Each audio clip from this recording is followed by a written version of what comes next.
planned for your life. I happen to know every one of you personally, and I know your mom, and I know your dad. I do. And I happen to know that every one of them values your membership at a church, and every one of them understands that we're only standing in half of eternity right now.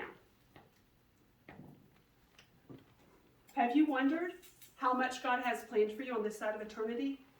I have a story to share with you. When I was your age, I'm thankful that it occurred to me to have a very specific conversation with my grandmother Sadie.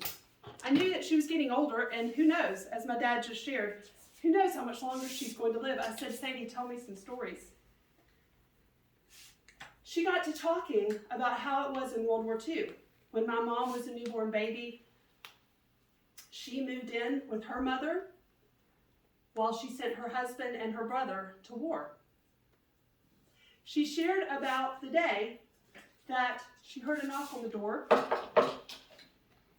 She saw a serviceman at the door. Do you know what it means when they come to your house? What does it mean? They're dead. I said, Sadie, what did you do? And she said, I walked to the door. She said she opened the door and the person explained the situation, that someone was missing in action. And I said, Sadie, didn't you wonder? I mean, they said missing in action. Weren't you thinking? She said, oh, Alison, that's just what they said. We knew what it meant.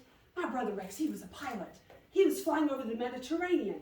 They never found those pilots. They were always MIA. I said, well, okay. Well, then what did you say next? Sadie said, I looked at the serviceman and I said, thank you for telling me. And I shut the door. And then I turned around and there's my mom standing there. She doesn't say a thing, but you know what she's wanting to know. Did I just lose my daughter's husband or did I just lose my son? So Sadie, knowing that, Sadie said, I looked at my mom and I knew her question and I just said, it's Rex. Today I have a son named Timothy Rex. I have a nephew named Rex. The third born child that Sadie and Pop, I called him Sadie and Pop, it was Al and Sadie Megan, their third born child. Guess what he was named? Rex, after Sadie's brother, who gave the ultimate sacrifice during World War II. Can you imagine? I know you can. I just saw your faces. You were all imagining with me as I was imagining with my grandmother all those years ago, right? We don't know what that was like. That was 1940 something. They did not have cell phones or anything. We are so spoiled.